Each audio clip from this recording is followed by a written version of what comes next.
Hello, Maz Miller here. Welcome to another walking session podcast episode. A disclaimer that I don't do disclaimers.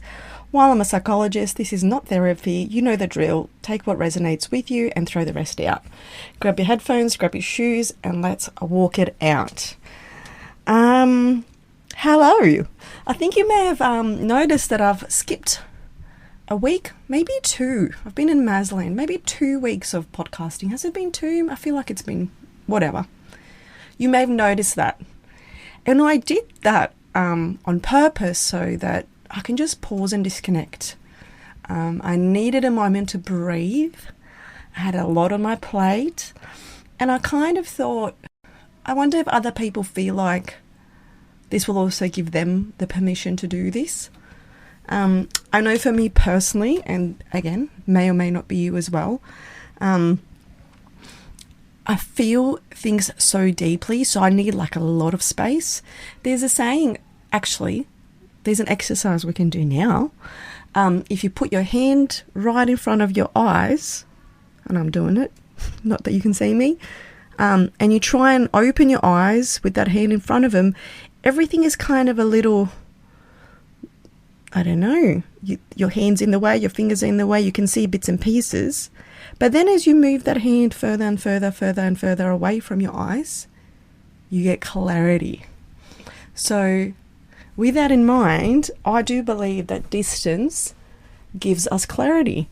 And that is exactly what I needed for myself.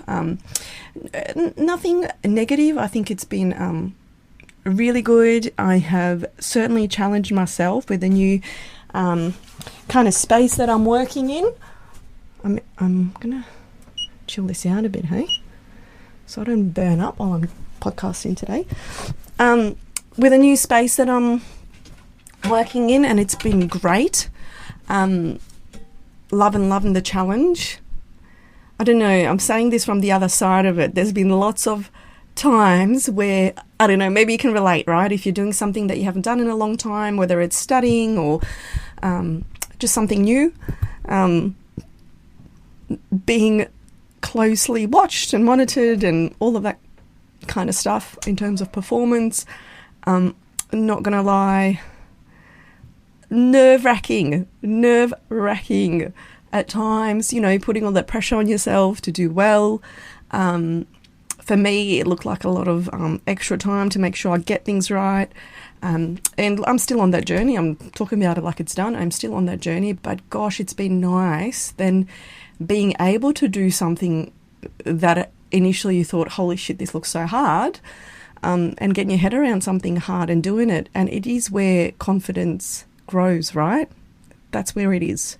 That spot where I actually checked in with my body immediately before I did a really nerve-wracking thing. I was full doing sensory stuff because I thought, not sensory, what am I talking about? I was full trying to do somatic work because I noticed all the nerves in my body. So I was doing a little shaking things out and stretching, and I've got an amazing playlist that really chills me out. I played that. And if I really tuned into my body as it was happening, it was saying, run, run, get out of here. How do I get out of here? And then obviously you feel it all and do it anyway. And then you get to the other side and you're like, oh, wow, I did that. So nice, isn't it? So nice. But as part of that, you know, it was a whole new routine for us at home, a whole new routine for me. Of course, my kids have been sick throughout. Sleep was limited, you know, because it's not challenging enough just to do something new that you've never done before. You in our world, you've got to add significant sleep deprivation to that. Anyhow, for that reason, and not the only reason, maybe in the last podcast episode, I may have alluded to this a little bit. I've just noticed myself getting a little bit, I don't know, just something didn't feel right. So if this is you, please do the same or try to do the same. Identify where you need distance and where it sits, whether it's people, situations, whatever it is. like I said, it was a moment. It's not something that I needed to do for 6 months. I would have if I had to, though.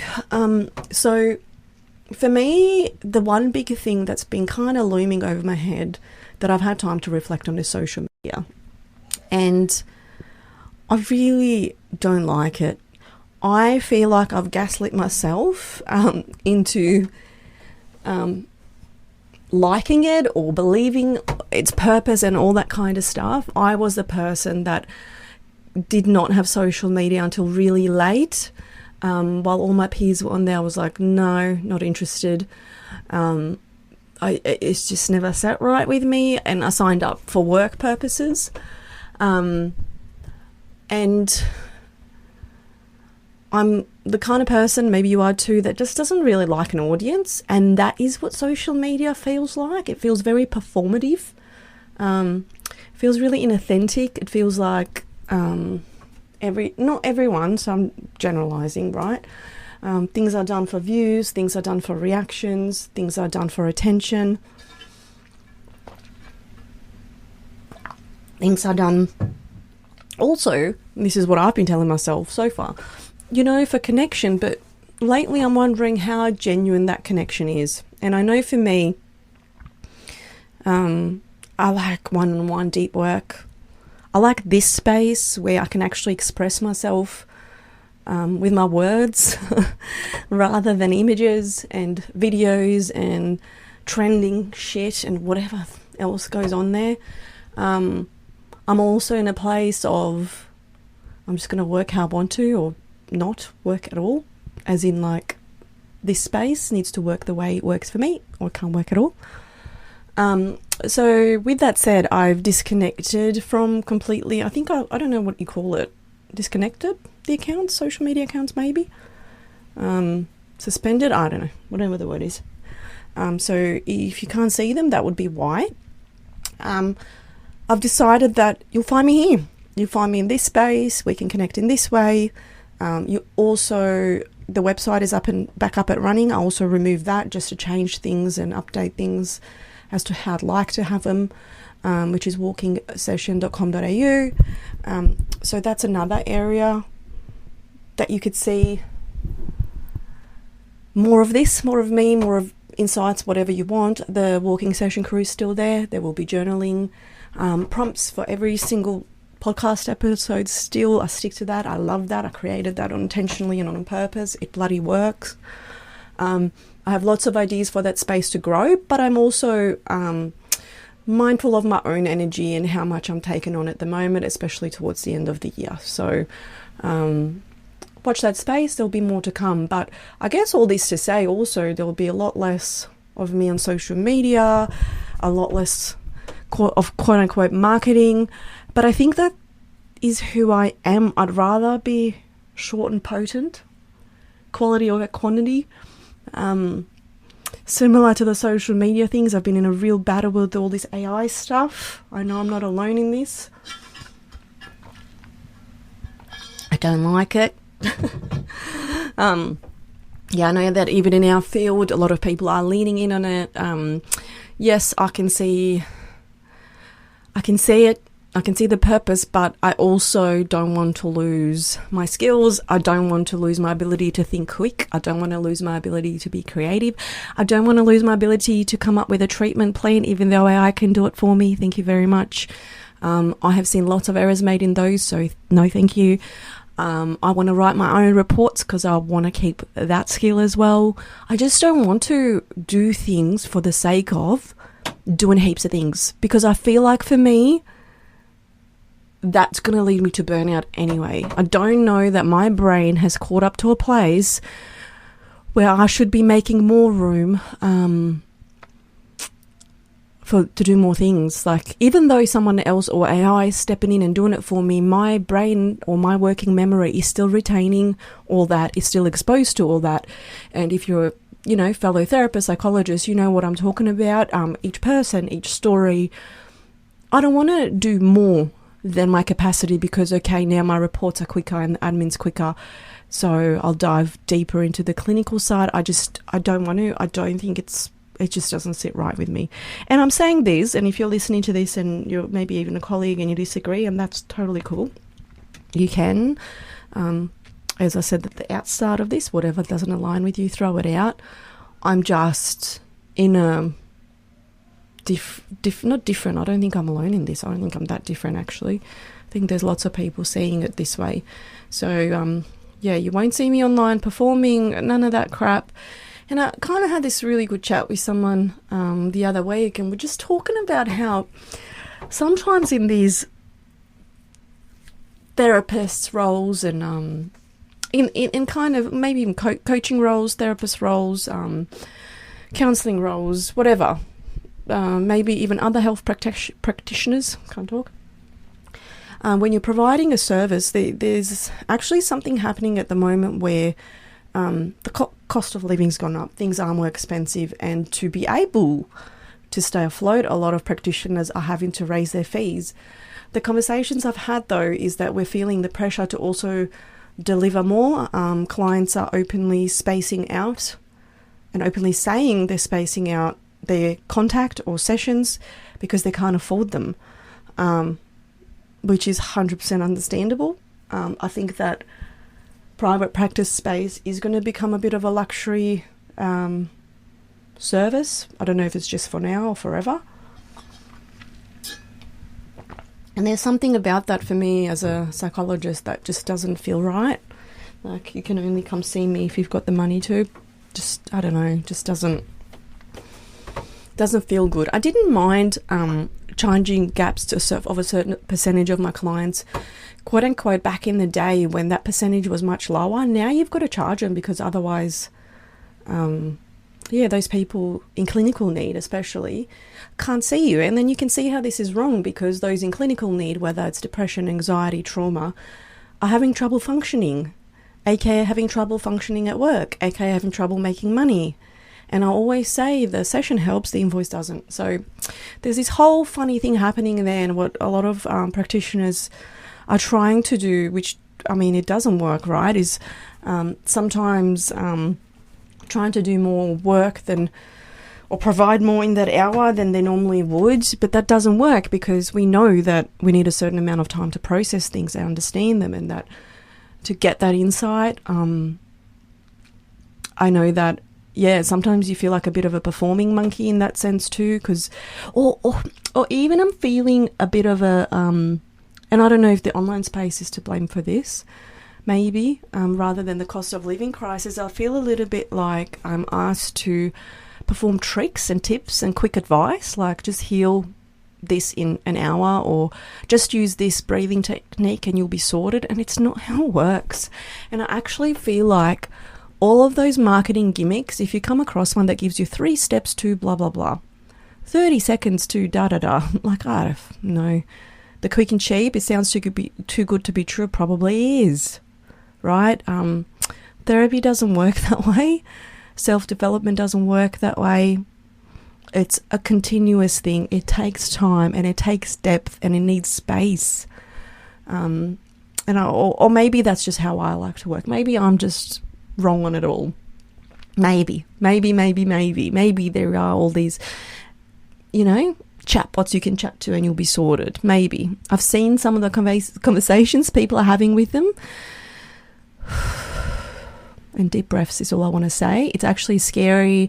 I can see how they sound intelligent. I can see how the interpretations sound like it's something they know. It is so, it's not good. But anyway, my bit is my bit. And I think maybe the whole point of this whole podcast is to encourage you to have a little moment to sit with yourself and go, what is going on here? What is this friction? What is this discomfort? Or what is this, I don't know, tag? Is that the word I'm looking for? Like, like a tap on your shoulder, a little something drawing you down. I don't know how to, I don't know if tag's the word, whatever.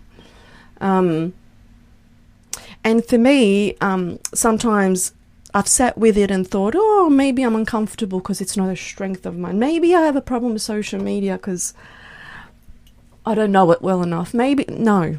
Okay, I eloped because I hate an audience. Okay, I'm the person that if you leave me alone, give me instructions, I'll do everything on my own and I'll call you if I need you. I don't like not performing. Like when I played sport, for example, what worked best for me is to just focus on myself, not the audience. But doesn't it feel like social media is the opposite of that? Aren't you being taught to, what does the audience want? What are they reacting to? And I know there's people that say be authentic. Oh, it's just a load of shit. Who's authentic in front of a camera? Like, who's actually authentic in front of a camera? Come on. I can't even be 100% authentic on this thing and nobody's here watching me. I'm just talking into my sauna. I'm very comfortable, but I'm still aware that someone's going to listen to this. So anyway, TED Talk over. That's me. So like I said, you'll find me there. The other thing that I want you to continue to do is pop in emails with questions, like dilemmas, things that you've got going on. I'm super happy to answer some of those. And, you know, like I say, it's not therapy. I'm just giving you a little bit of guidance. I hope that if you're going through something really tough, that you're getting, you know, that one-on-one help yourself. Speaking of which, I'm getting people asking when they can work with me, when I'm going to be back in the psych chair, so to speak, that I haven't sat in a long time. And look, I am making room for that. If you go on the website now, there should be a work with me tab, and I'm going to do things a little bit different. It's going to look a little bit different. I want to know a little bit more about you before I take people on. I really, really, really want to do this in a way that I manage my energy and honor you and your needs. So I will only take people on that I can actually take on. So you can go on there if that's you, if you've worked with me before, or if you're a new client, you can just jump on there and have a look. And of course, the other space is the walking session crew, where you can download things to journal and maybe embark on a little bit of this on your own to start off with, and then we can just go and grow from there. If you want to, if you have any suggestions, I can't speak, on what you think I could do in that space, let me know. I'm loving constructive feedback, so please let me know. That's admin@walkingsession.com.au. But yeah, that's that. This was a little bit of an update one, a little bit of maybe you're going through something like this. Maybe with Christmas approaching, you're wondering if you should do Christmas the way everyone else does. Maybe you're tempted to get away for a holiday, but you're worried about it. And maybe what we'll do for the prompts that I'm going to create for today is a little bit of self-reflection in terms of your own values and how you want to approach whatever you're going through. I think I already have something for this, which is the life review. And it covers a number of areas. So maybe that's actually, instead of creating extra work for myself, let's use something I've already got. So I'll chuck that into the walking session crew area. Go and have a look. And let me know what you think. Share, like, do all those fun things that will keep this space going, because there won't be a way. I don't know. Actually, I just got really excited saying that. So really, if you land here or in any kind of working capacity with me, it will be either because someone I know, someone that knows me or has worked with me, has told you to, or you've tuned into some of these podcasts and you're like, I like this stuff. See, that makes me so happy. It's not because I used a trending reel. It's not because that makes me so happy. Feels so much more aligned. Anyway, I'm crapping on now. I'm going to let you go. I'll pop that in the space, and I will chat to you next time. Bye.